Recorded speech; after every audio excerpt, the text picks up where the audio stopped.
Hey guys, welcome. It's the Can You Chronicles. I'm your host Nate, aka Crash. This is episode 210, and I'm just getting into it here. Have a great episode on tap for you here, so we'll be checking it out in a little bit. But in the meantime, just wanted to get out of the way any social media, so you can follow me on Twitter at Can You Chronicles, just as it's spelled. KANU Chronicles, CHRONICLES. And then on Instagram, it's GRTN8, so Great Nate, but GRTN and the number 8. And obviously, if you haven't already, check out our main website, ilovecanu.com. All this will be in the show notes as well. So there you go. So I hope you guys are getting off to a great week. Just about to start mine myself, which just continues and it's just going. So yeah, just getting into the mix here. But what was I going to say? Oh yeah, we're going to get into a little bit of football. We have preseason just started this last week for all the teams. You had the Hall of Fame game, which was recently, but preseason start, and we got that going on. So get into that. What else? We're going to get into a little music talk and anything else that just kind of comes along the way. But let's get into the preseason. Actually, I'm just going to talk about the Steelers, just because that's the only thing I checked out. As you know, if you hear me, if you listen to the podcast, most of the time I'm just going to cover my teams that I follow. So I'm not giving you some big in-depth report right now. It's just preseason.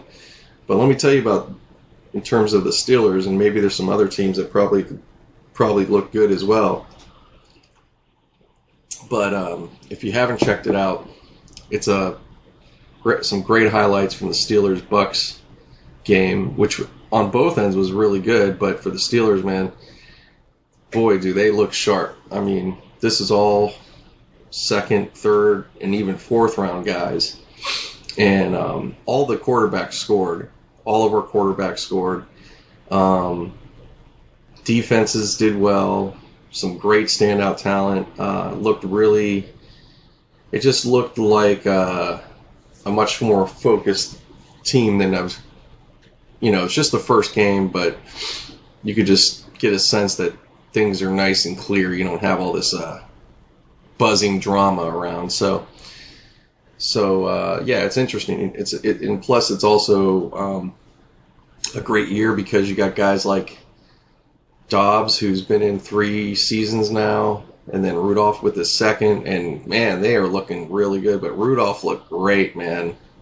He looked really good. But even the Hodges, the fourth round guy, I guess you would say, but he looked pretty good too.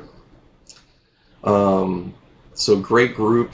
Other guys making plays. Samuels. Dobbs had a huge run. I mean, he looked really good in terms of his decision. Certain things, he looks way like his physical looked really good. Like you could tell he's been sharpening up, and probably getting in really amazing shape. But it just looked well tuned, like a lot of guys prepared and doing the things they're supposed to do. So, yeah, I mean, it's just preseason. I don't get excited about this, but I'm going to watch a little more. I might watch a little bit this season a little more. I'm just going to, check it out probably the same way, just after the fact. But very promising, man, for a first preseason game. So I wonder how the other ones were in the league. The Bucks, they didn't look bad either, though, man. They had their guys step up, and they made it I think it was like a 30 to 20 something. It was like a few points, but yeah, it was a nice little scrimmage and getting to see talent. That's what these games are, anyways. They're not real, I mean, it does tell you something if you win, but it's hard to really gauge these games because it's such a different thing than what a regular game is played. You're not moving guys in and out like you would. It's a way different game. It's interesting. Imagine if that was the way the NFL was. You just used everybody. You didn't sit there and have a star player, and that'd be pretty interesting actually if you could do that. But it'd probably be a real mess too. But I don't know. I wonder if that philosophy would fans wouldn't. I don't know. Fans, it'd be weird for fans, but that'd be an interesting take on sports if you started. Made it a built-in thing. Like, hey, you need to. It's like you'd have to. It's like you almost add another element, of unpredictability. You make it this thing like you have to switch out quarterbacks and all these things. Like you got to do these switches or something. It would be a requirement. Like you couldn't have your starting quarterback play over. It would be ridiculous, first off. but I love the thought of that, like making this extra difficult element in trying to play the game. No, it wouldn't work. It wouldn't work, really. It wouldn't. That idea would just die right where I said it. So, but yeah, it was good. It was a good game for them. So finally that time getting some sports. Like I said previously in another podcast, they got the NHL is going to be right around the corner. Their preseason that comes up in the next month. So they're definitely out there practicing and conditioning at this point, or getting to that point. So it's a short off season for those guys. Basketballs get a little while. They could chill for another month. Some of those guys for a good month, maybe, and then they got to start getting their ass in gear. I think in September they start. Well, they do shit through the summer. It just depends. Some guys are more, I'd say the guys that are trying to earn their spot probably are doing the most work, and the guys that already have their spot, they're like, they could kind of hang out, but they all keep working, staying in shape, playing, it's what they love, so they're going to play games constantly anyways, so, or, do physical activities and stuff, so it doesn't really all the way end for these guys. It's not like they just go to, from one speed to just nothing, but maybe there are a few of those guys that are really, really chill. But yeah, it's going to be a hell of a year too, man. I can't wait for that, but NFL is upon us, so got to make the most out of it. There's some great, I'll just share this. I saw a deal, it might be still going on, but for the Rams, $250 for 8 all the games for the season, but it's per person. I don't think that there's a couple things though. There's a catch. The tickets are going to be random, so every game you're not going to quite know where you're going to be sitting.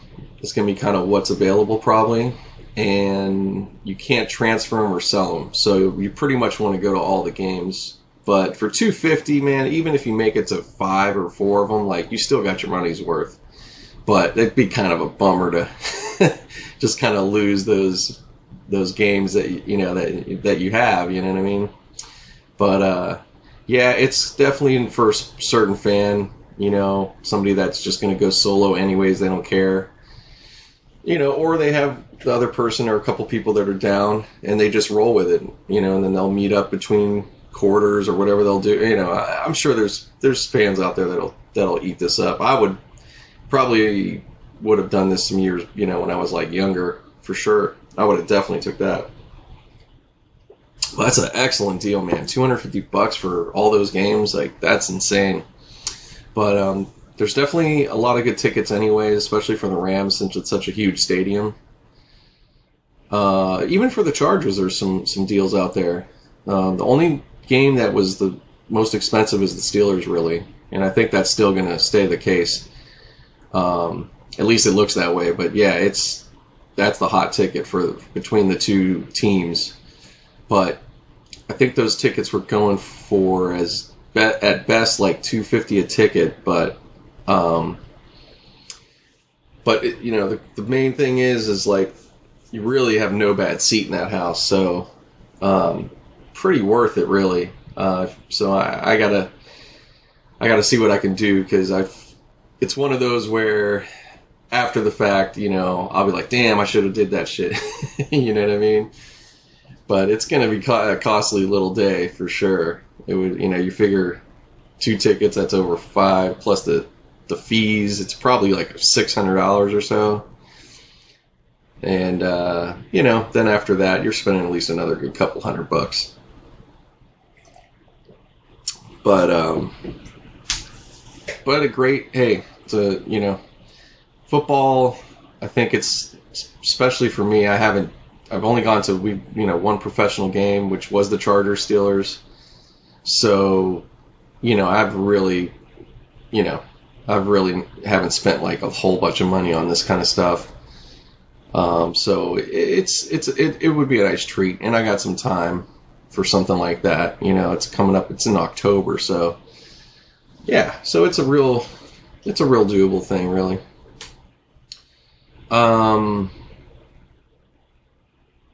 But yeah, that's pretty much what's going on right now. Baseball, I could go ahead and look that up real quick while I'm here. Let's see. So we got today. Okay, here we go. So the standings right now, yeah, the Yankees are killing it. Houston's killing it. Minnesota, Cleveland, they're tied up. These are all the teams over 70 wins. Atlanta just got 70 wins. And the Dodgers has got the most, 79. They're about to get 80. Dodgers on a mission, man. Going for the 3rd time. Trying to go to that World Series. 3 is a charm, right? Yeah, they really will have the pressure. They go again at this point. I mean, they've had it, but they're built for, I mean, you can't get much more pressure than what they've already faced with it. So it feels to me, though, they're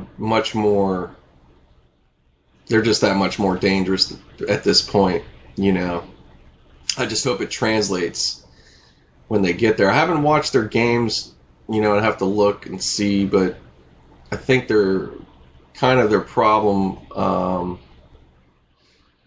But unless they could do it all the time, but they could smash teams, score runs and all that. But then when the pitching gets really good and they have to play that small ball, they're not as built for that. But maybe this year they've had, some of those games where they've had it, tight and have had it come through.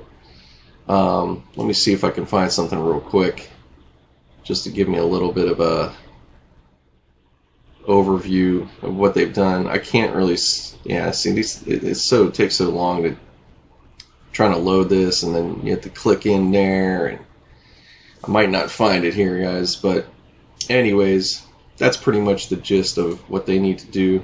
So basically, yeah, in my opinion, what I know, what I've seen from them, that's their big thing. They could definitely win, and they're doing that. But I think this year they must be. You get 80 wins at this point, man. You're got to be pretty well rounded in terms of you're winning probably every type of game at that. I mean, I don't know. That's impressive, man. So they're definitely on their way to get 100 wins plus easily.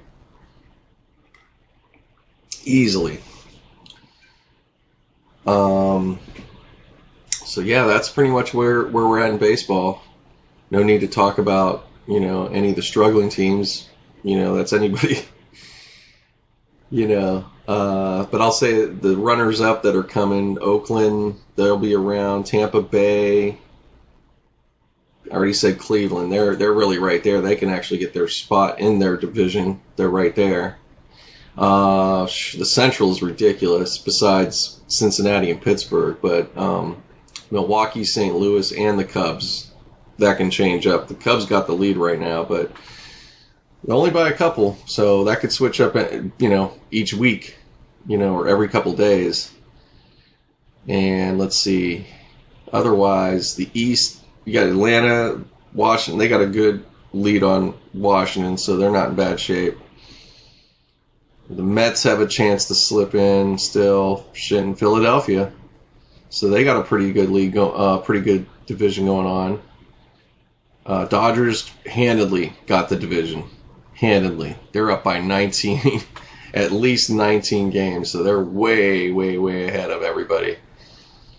Wow. And the rest of them, they're in the fifth. I mean, they're all kind of tight, but they're way low, man. Yeah, not even close. I mean, they've dominated this year so far, and going forward, they're dominating in their division. I mean, that's insane. 20, they got a, what a cushion. What a cushion. Yeah, the Yankees got it pretty damn good, too. They got it pretty good, too. They got about 9 games on Tampa and 16 games ahead on Boston, so that's definitely making them feel good. Boston won the World Series last year, guys. Big difference. It's hard to stay great, you know. The only recent team that's been staying great like that is Houston. They're sick. They have a potential to be back there again, for sure. So that's my baseball talk for now. I'm not gonna. We got so much to cover still with that, guys. There's so much time. You know, I'm not going to talk about a little game here and there. You know, what's the point? Not going to waste your time. Unless that's what you like. If you like all the extra talk, go to my man, Morency. Check out Fantasy Sports Network. Check out his show, The Morning After It. He has it on in the morning, just as it says. And you can check out his afternoon show, Game Time Decisions. Definitely both shows great for anybody that's super sports junkie. If you like to get into the numbers, you like to bet, I would check them out. Check both of those out. And they got the YouTube. You could go to their, they have, you know, clips broken down. You don't even have to watch the whole shows. But yeah, and you could, they're available on different radio platforms. If there's, you know, if you're not wanting to go on YouTube, they're on a lot of different platforms. Just look them up. So I'm just giving a free plug to those guys over at the Fantasy Sports Network, putting it down. Oh, excuse me.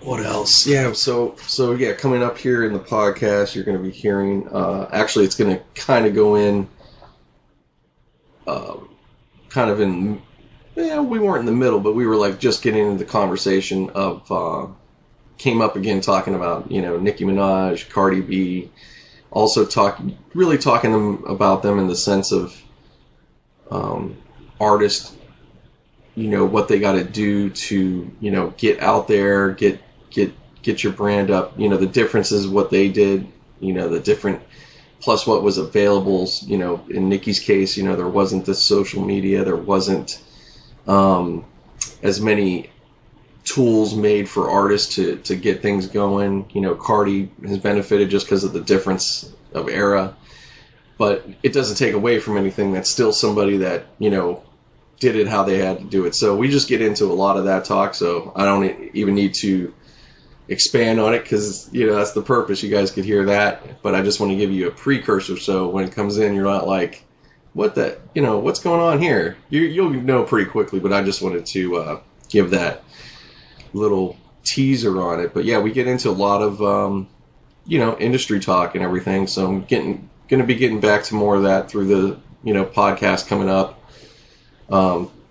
Get some, you know, hopefully get some different music guests, maybe some upcoming bands and artists, but you know, I'm not making any promises right now. That's just, you know, that's just far ahead. But in the meantime, I'll be, you know, definitely contributing, you know, for myself, and I'll have Renea on as well, and we'll keep this conversation going, keep it fun. So that's what's going to be coming up here shortly for you guys.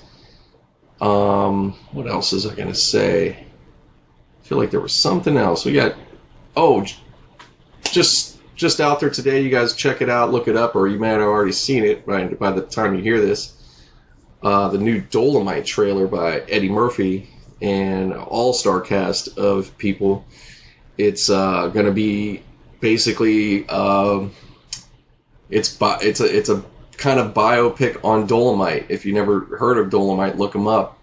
He was this blaxploitation character in the 70s that this is obviously just really before me. I was just a baby then, but years later I got heard about him obviously in different rap songs or whatever.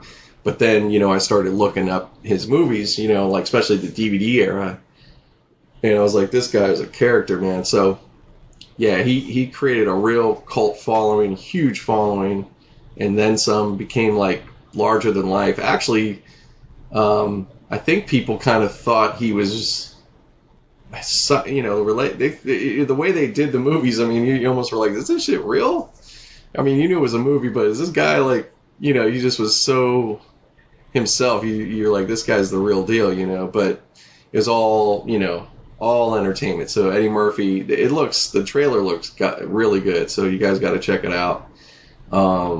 All-star cast. He got even Wesley Snipes in it, playing a director. I mean, it's like, it's going to be fun. I hope it's fairly long enough, because I think there's a lot to cover with Dolomite. And I'm sure we're going to get more ideas and insight than we would have known, because it's coming from the real point of view, what this guy was going through, how this came about. I guess he was a struggling comedian and all that, and obviously getting older and had to figure out some way of making it happen. So this is blowing up back then in the 70s, with all the work he had to do.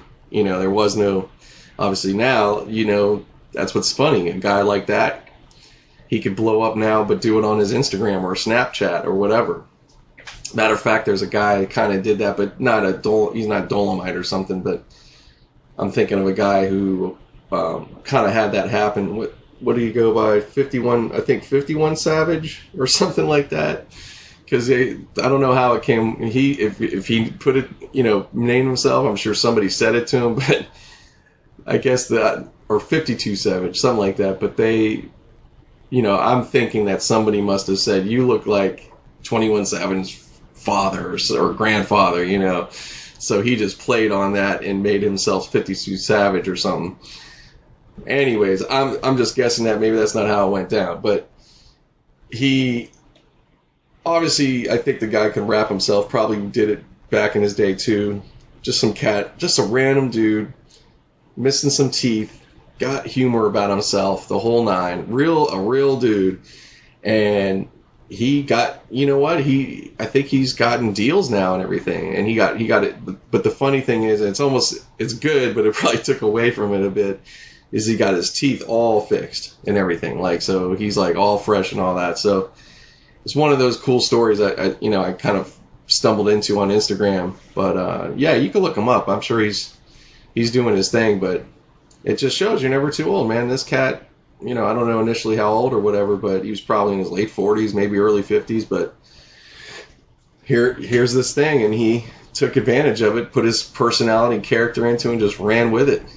And now he's like doing his thing, and getting paid and everything, probably getting appearance money, who knows. So yeah, Dolomite, I would say that's, we'll see how the movie will turn out and all that, but it's kind of what, if you could kind of get from that trailer really quick, or you look at it, that's what this guy was for that period. He was just like there's a lot of those stories, a lot of, Rodney Dangerfield was one of those guys, late bloomer, been working, busting his ass. Like he said, I get no respect, and he made that his whole thing, but he got beloved by the comedy community. But, he got his break probably by the time he was late 40s, I think, or something like that, or early 50s. And Caddyshack was his breakthrough. And then he had, several other movies after that at least. And the rest is history. And then he broke ground for a bunch of comics with this famous tape that a lot of the comedians talk about. I think it was an HBO special. And he broke Dice Clay. Kinnison and a whole bunch of other guys just by putting this show together and all that. So, what's another one? In business, there's Colonel Sanders, the famous Colonel Sanders story. Look that up. I mean, so there's all of these are great. You know, these should it should be inspiring for anybody for any age. You know, because what it should tell you is you just keep going. You know, you don't give up. Maybe you'll have some bumps in the road, some sidelines. You know, anything can happen, but you just keep going. So, anyways, I'm going to leave it at that so we can go into the next part of the podcast because I want to keep you guys flowing, keep the energy up and live. But thank you again for anybody that's following. Subscribe if you're listening on your Google Play, your Stitcher, your TuneIn Radio, iHeartRadio, Castbox. Thank you, Castbox. All you guys. Podbean, of course. Thank you very much, the main host. canu.podbean.com, the main one. But in iTunes, how can I forget iTunes? All you guys, thank you guys for checking out. Continue on, and here's the show.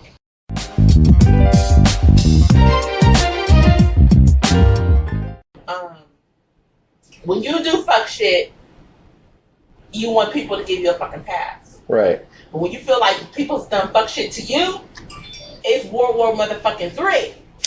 Until shoes is flying at your fucking head, huh?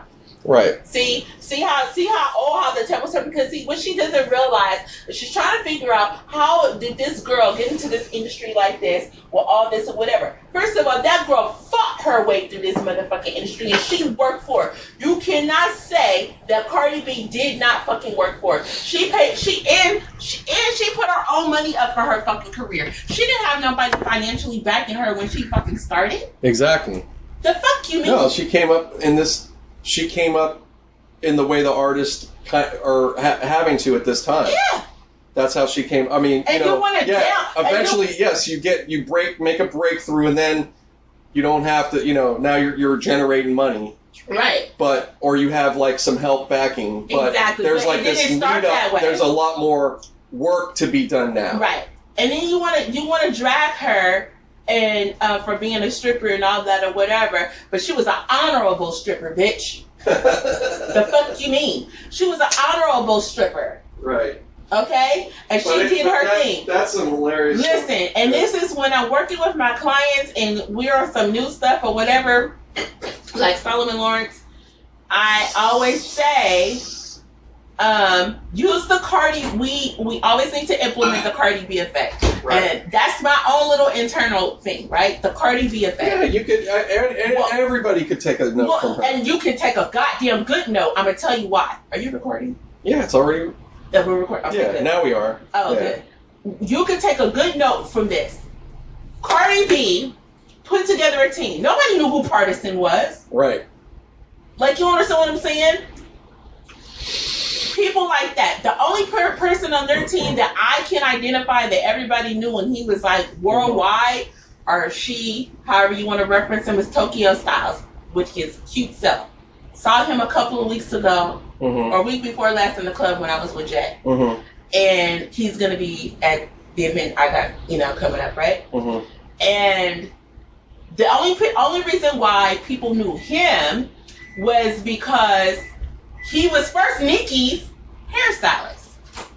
He was Nicki Minaj's hairstylist first. Oh, yes. Partisan? No. Oh, Tokyo Style. That was some trippy shit. No, Tokyo Style. Okay. I'm sorry. Tokyo I got Style. lost in that. And he started doing Cardi. Right. So I'm thinking somewhere along the lines there was some conflict or whatever with him, and he was getting dragged in their feud. Yeah. Or whatever. And now that's toxic when you are dragging your team members in your personal bullshit. You know what I'm saying? Because you got a problem with this artist or whatever, and he's just trying to get his own bag. Like, don't include me in that shit. Well, now he's with Cardi, right? But out of everybody on the team, he was the only one that was really known. And he's also known for doing Kylie and Kendall Jenner, doing their hair and all of that or whatever. Fast forward, but nobody knew who Colin Carter was. Colin Carter is her stylist. right? Nobody knew. Is who stylist? Cardi B stylist. Okay. Nobody knew who Precious, her publicist, was at the time. Precious actually, I mean not Precious, Patience. Sorry, Patience. If you ever get this podcast, Patience. When me being a publicist, PR, of course, first event planner. When I look at PR, I look at Patience. If you know how we all have our idols of what we do in the industry, right? On the event planning side, I have several. One of them is Mindy Weiss, and I can't think of his name right now. I'll come back to that. And then when it comes to PR, it's Patience, and her company now is the Cream Agency, right? But if I'm not mistaken, she was working for another company. Under another company when Cardi's name came up. Nobody else wanted to work with Cardi. She's too ratchet. She's too this. She's too loud. She's too extra. She's too ghetto. Whatever you want to call it. And Patience says, no, I think she got something. And she took her on. Best decision, Patience. Best fucking decision. Right? Because look at them now. So you put together a team of people unknown, and everybody. What they did was they created their own lane. Yeah. Right. Well, you got to also. I'll point out this. I'll say to me, or at least it comes to that, is this is what hip hop is. She has done something that a lot of hip hop acts since the '80s did. They just didn't have maybe as wide celebrity and social media as you can do now. Right. But you know what I mean? And I'm talking in terms of this, KRS having his brother do certain things, or, this guy, or, the promoter in town. Right. Then it goes to Diddy, who expands that and becomes, so what I'm saying is she is creating her empire, but not in a overlord way. Everybody's empowered and doing their things. Exactly. And it just generates. It's a business. It's all business. And we're not going to forget Erica, her makeup artist, Cardi B's makeup artist. We're not going to forget Erica, because Erica is the bomb.com. Erica LaPrelle is Cardi B's makeup artist, and she's everything. And by the way, so Tokyo Styles, like I said when I was saying before, you can't decipher it. Not that this matters, right. But I support it. That's why I'm bringing it up. Both Erica LaPrelle and Tokyo Styles are transgender artists. Gotcha. You got me? Yeah. And so I like the diversity in, there's a lot of diversity. Oh yeah, for sure. In Cardi's team or whatever. Sure. And when I say they get together and they push. And however you guys want to look at Cardi B, and for the Cardi B haters or whatever, let me tell you, you have to respect the hustle. Yeah. And you gotta respect. She's very smart, because if you think about it, she is, man. You don't really think about it now. Just sit and think about this. The beef with her and Nicki, how that all transpired, right? And it was during the Met Gala, events and things like that. And I believe it was the Harper's Bazaar party. Yeah, it was. That they were at, right?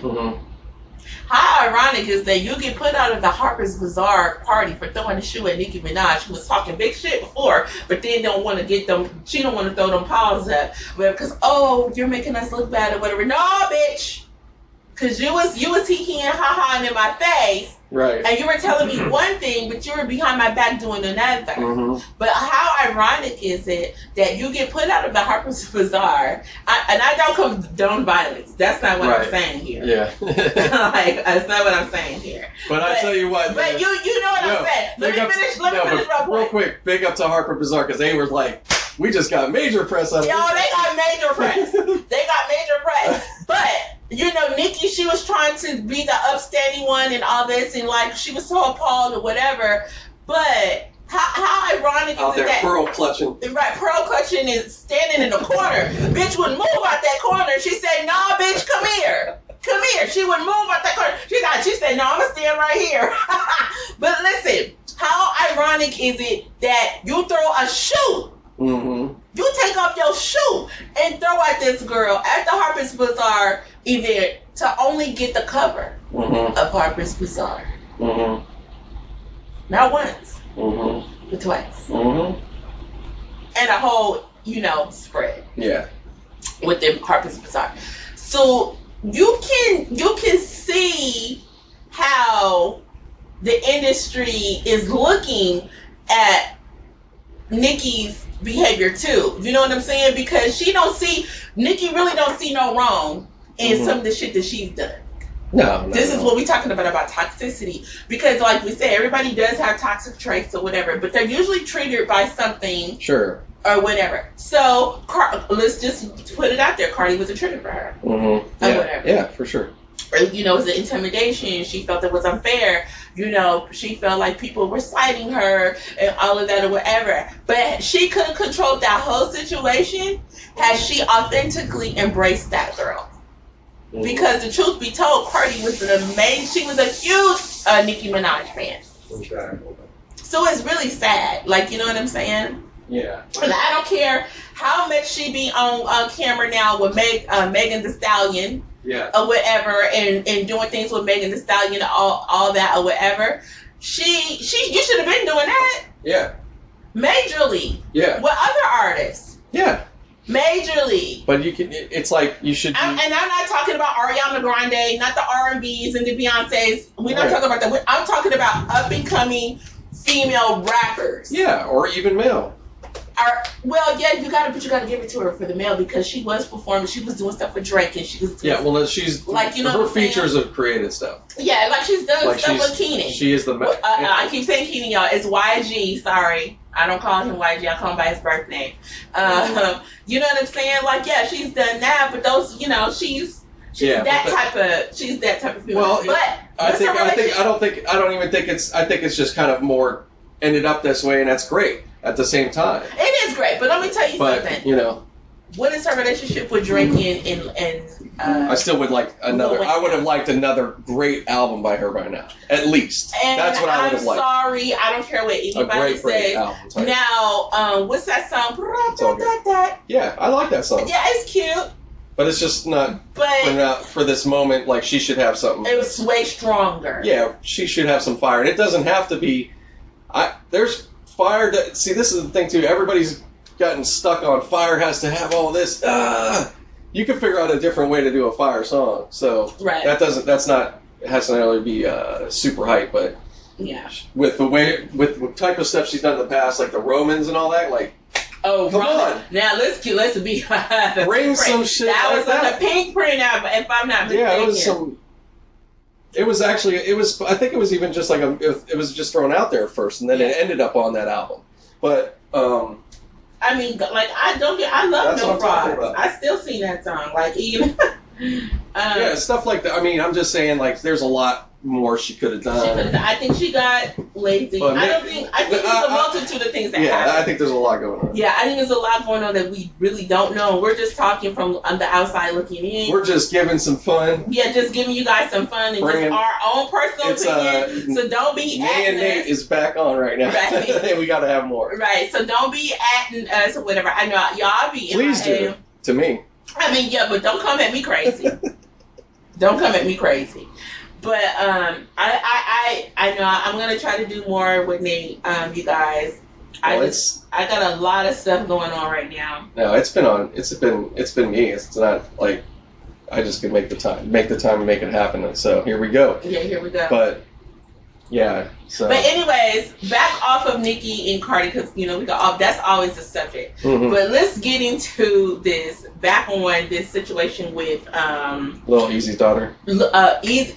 Eazy-E's daughter, Remarkable. Oh, Easy's. I'm sorry, not Lil Easy. Yeah, my bad. No, not his son. Like he ain't that old yet. No. Sorry, Lil Easy. Eazy-E's daughter, Remarkable. Okay, so she's now on the new episode of Growing Up Hip Hop, you guys, and you know, with Bow Wow, the Brat, Miss Deb Abney, you know, Waka Flocka, Tammy, you know, and all that. So I'm just gonna get into this last episode. So this, you know, this episode, one of the episodes, she did a performance, and she was invited by what's the boy's name, Brian, who's supposed to be Miss Deb's godson or whatever, Right.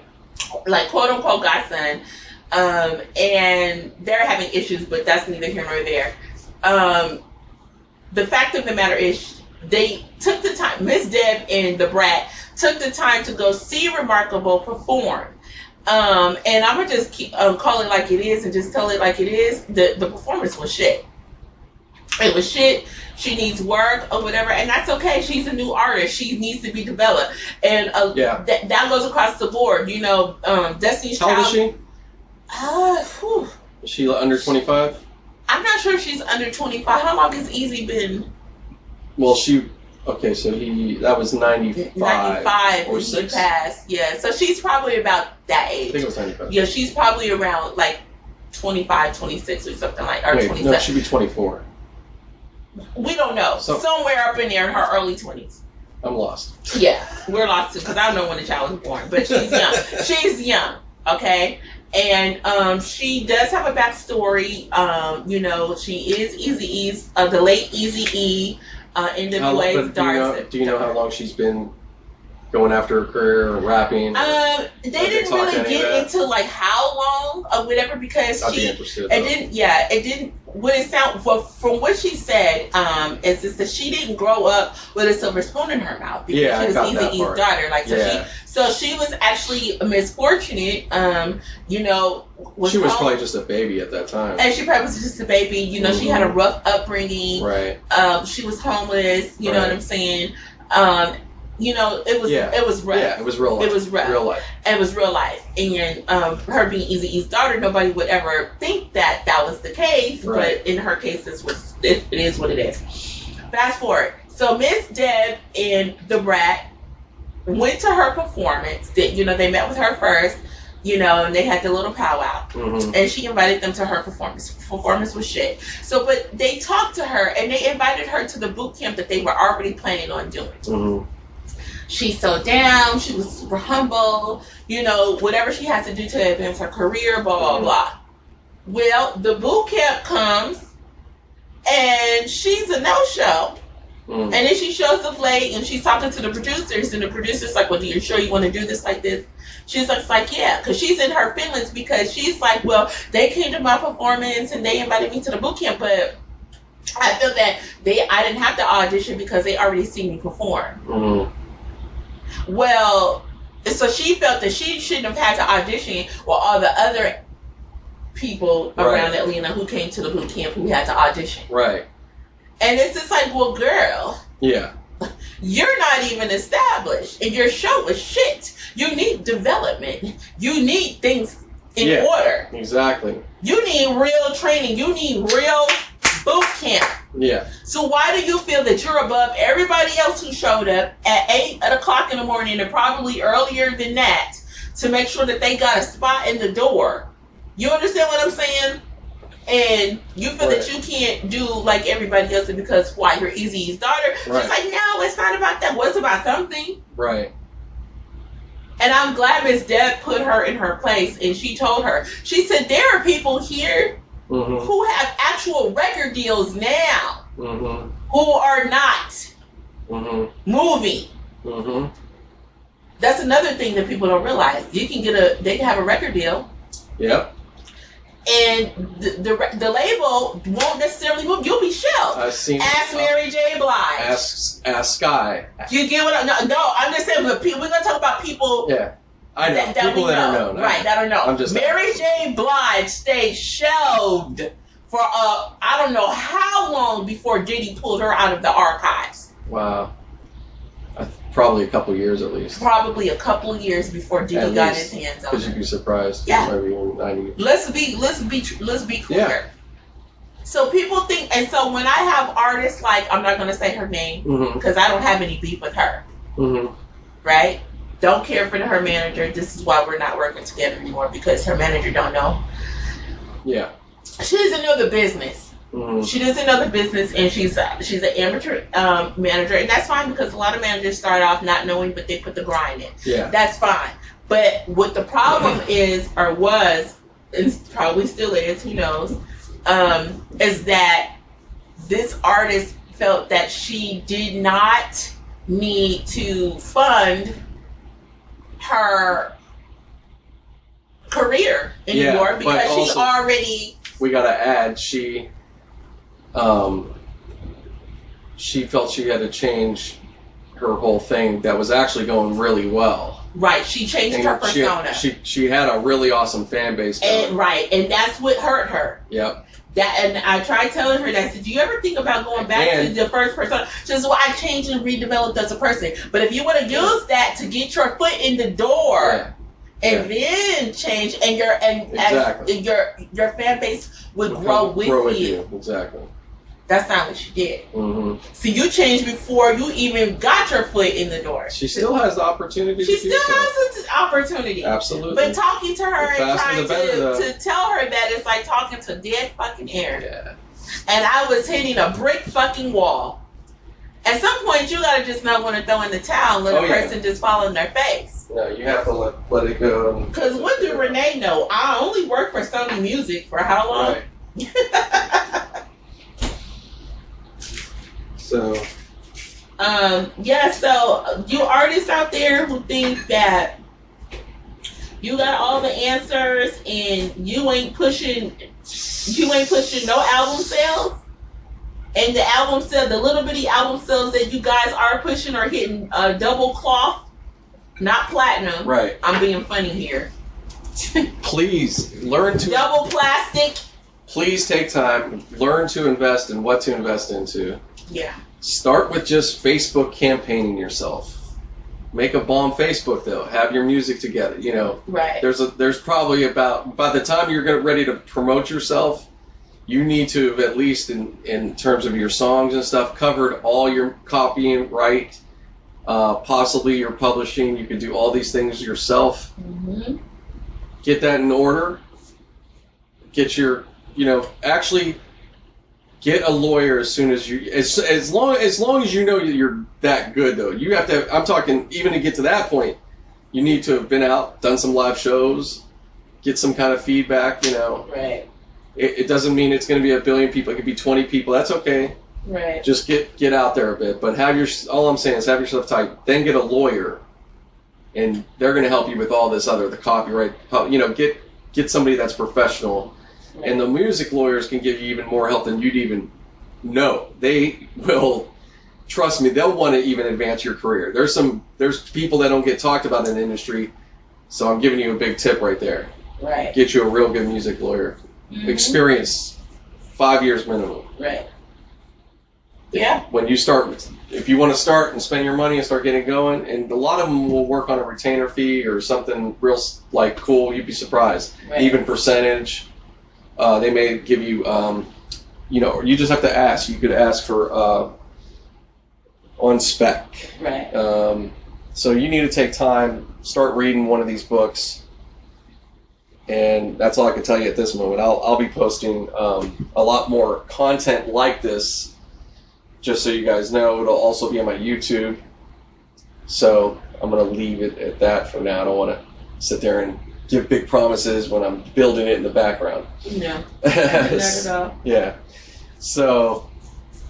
Yeah, but so I mean that's my little 2 cents for today, y'all. Yeah. Yeah, you gotta put in the work, and until I don't think just because you get in front of some of these big names, that's also going to change your career. Right. It could. It could. I don't want to discourage you. No, I would say, I'm going to suggest play as much as you can in front of people of all type. Right. Go out with that passion. Not only that, go busk, meaning play little free shows somewhere. Right. dude, I want to see artists like get busy out there. Y'all ain't using your technology as good as you can. And beyond the technology, you can make music like really live out there if you guys would just get down more. Right. Like, we're here in LA, and as much as there's people here and all that are doing the damn thing or whatever, and I know they are, so I'm not, this isn't like really shit talking, I'm just giving like, hopefully something, an idea to spark people to think about, like, start live streaming from places around town, or like find a little bar in the middle of the daytime and do a show. Like, let's get it going. Yeah. And you could do this in any city that you're at. Yeah. And start live streaming it. You're already doing these things. You're trying to get noticed. So go and do that shit. Really play and whatever you're doing. No, 100. Rap. I mean, like, spit everything. Get some ciphers going. Get some other local artists. It'll cultivate. Man, you'll see artists really start thriving if they start taking advice like this. And let me say this too. It's a lot of room for everybody, and like it's because music is endless. Especially now. Yeah, especially now. It's endless, it's timeless, or whatever. And you have all the tools with social media, SoundCloud, like all these platforms, like musical platforms and stuff. Yep. YouTube for your music videos or just the music audio. Whatever platform you can use, especially if you're a new artist and you're starting off free, SoundCloud is free. Yeah. Start with the YouTube and the SoundCloud. I would say keep it simple for yourself. Keep it simple. So you could just get to work. Exactly. Like, constantly think that way. Right. And and if you have a cool music video concept or whatever, I don't care if you got to shoot it from your iPhone. Do it. Do it. Whatever you got. Whatever you got. You know what I'm saying? If you got a mini DV recorder from back in the day, but you know how you could plug it in. Right. That's all you need to do. So, use that shit. But do know, like, even though there's enough room in the music industry for everybody is not gonna get signed. Yeah. Everybody is not going, you know what I'm saying? So learn the business along with it, because you're going to need to when you get signed. And focus on just being passionate about your craft. Right. And just doing what you love and stick at it. People will then take notice when they really feel it. When you can get to that point, you're going to get real results. Because you're going to get better results if you just focus on, this is what I love, this is my craft or whatever, versus I got to get signed, I got to do. Let me talk about this. I'm gonna tell you why. Because you don't want to end up like a fucking Blueface. I don't give. What happened to Blueface? Excuse my language, but I don't give a fuck. What's the news I didn't hear? He don't belong. Now, if you want to talk about somebody who don't belong in this fucking industry, give a fuck about him working with YG and whoever else or whatever. He is a shit artist. Yeah. He's even publicly admitted that he don't give a fuck about the industry. He's just trying to get a bag. Right. Like, he's not passionate about it, and it shows in his fucking music and his performance, because he can't rap on beat to save his fucking life. Right. He's not a lyricist. No. You understand what I'm saying? Mm-hmm. He's not deep at all. No. Kendrick Lamar is deep. Right. Jay-Z, deep. Yeah. You understand what I'm saying? Yeah, he doesn't really have the interest in it. Yeah. No, Nas, let's come on. Let's I feel you clear. that way. Exactly. And I'm not talking about Lil Nas X, and I love me some Lil Nas X. But he's given, hey, Old Town Road pop song or whatever. Ooh, what? I love him. I don't give a damn how gay he is. Well, it's that melody and everything that and I love he captured what they would call he captured a sound. Yeah. Like this is when a hit happens. Sometimes it's like, whoo, you're like, how did that happen? Right. From I think it was I heard it generated the viral part generated on TikTok. Now you know. Yeah, it did. Now you know. Now, a shout out to Billy Ray Cyrus. Yep, for stepping up to the fucking plate. Up.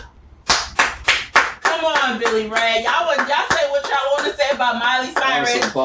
And just Billy, bomb timing. Listen, her daddy is the shit. Billy Ray Cyrus is Miley Cyrus' dad. Somebody I was talking to didn't even put two and two together. They didn't they had. Yeah. First of all, they didn't even know who he was. No. A lot of people at this point. Yeah, because But Billy Ray, I grew up on Billy Ray. Yeah, good looking, cause you know the country music people, they was trying to oust him, like, no, we don't want him, and yeah, he was in the same position. Yeah. Oh yeah. Yeah.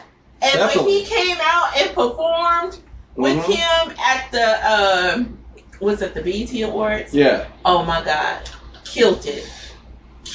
And if you guys haven't heard Lil Nas X song Rodeo, look at me, all the free promotion. Yeah, featuring Cardi B, fire. Fire. This kid got it. He's like, what, 20? 19, 20? He's a baby.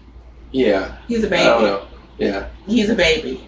Whatever. And people's like, oh, you know, some of the gay community was a little up in arms. You guys calm down. Anybody that's being up in arms is cool. Yeah, they're mad because but he tweets like he knows what he's doing. It's so fun. And it's super fun. And they said, oh well, he's using the gay community to push his agenda and this, that, and the other. What if he's gay? He's gay. So what? How he did it? I know. And I mean, I don't think he did it to personally offend you. No. He trolls on people. Oh yeah, for sure. That's what he does. You know. And that's fine. I mean, what? Nobody's well. Not just trolls. I'm just saying. 50 Cent trolls on people. Yeah. Child, he swear everybody owes him. Everybody can probably at times or whatever. I mean, you know, I'm sure I've done my little bit. Yeah. Had some fun, but not much. It's just funny. Yeah. You got to take it.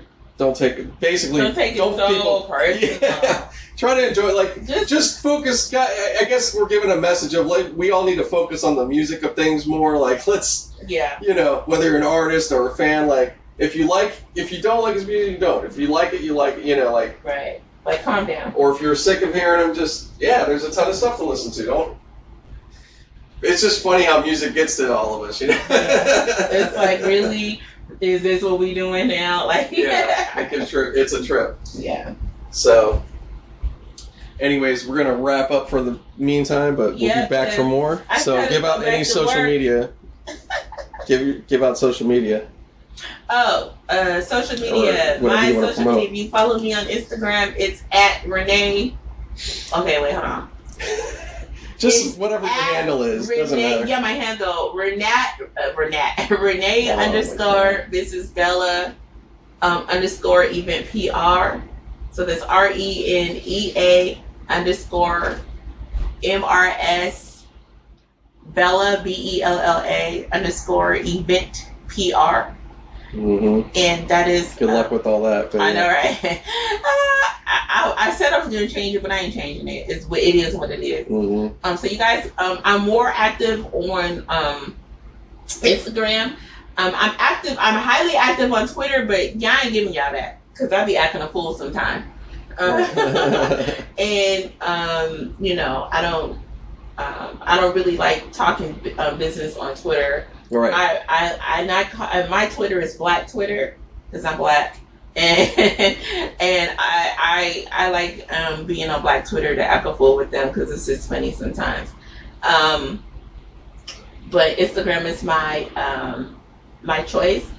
You can also follow me on Sharabella on Instagram. My website is sharabella.com, SHARIBELLA.com. It's also my handle for Sharabella Events is my handle for Instagram. I have not been posting a lot on there because I've been really busy and I'm working on some really big projects. And once the projects are over, well, not really over, but the first phase, I'm in the last phase of the first project, one of the first projects I'm working on for 2019.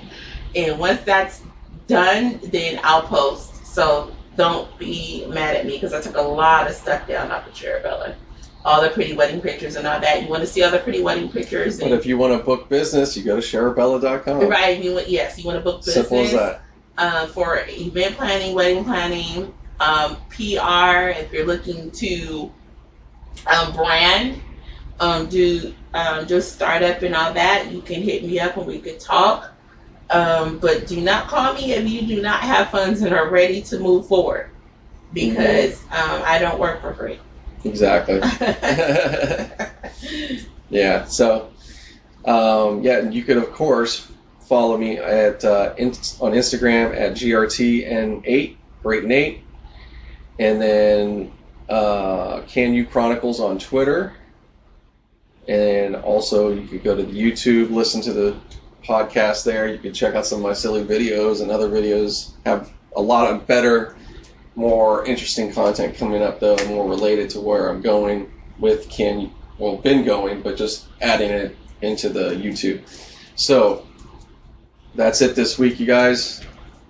It was fun. Yeah, it was fun. So episode 210.